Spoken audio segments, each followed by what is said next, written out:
সকাল 4টা, মানে এখনও রাতই বলা চলে। আজকের অভিযান শুরু একটু ভিন্নভাবে।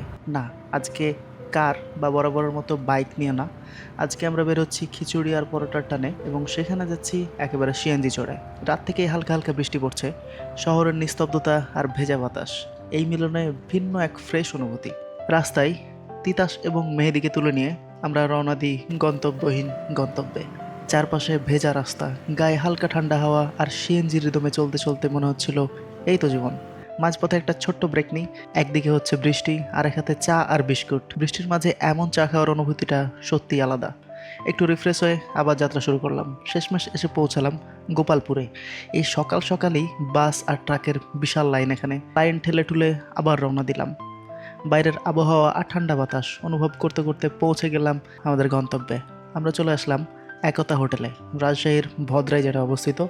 এখানে এসে বরাবরের মতোই ট্রাই করলাম পরোটা। এর আগেও যেহেতু খেয়েছি, এখানকার পরোটা আমার কাছে বেস্ট লাগে, কিন্তু এবার বেশ কিছু জিনিস ভিন্ন ছিল। যেমন পরোটার সাথে এবার নিয়েছিলাম 2টা ডিম, ডাল, সবজি, আর এবার একটু স্পেশাল হচ্ছে এখানকার হাঁসের মাংস। হাঁসের মাংসের এক প্লেটের দাম 160 টাকা, কিন্তু অন্য হোটেলের মতো এই হাঁসের মাংসগুলো শক্ত ছিল না, একদমই নরম আর জুসি ছিল।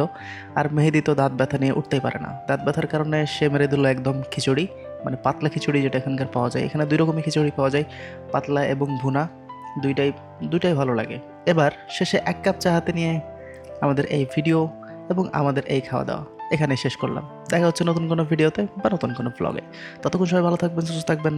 আল্লাহ হাফেজ। Not just a vlog, it's a vibe. Let's vlogger.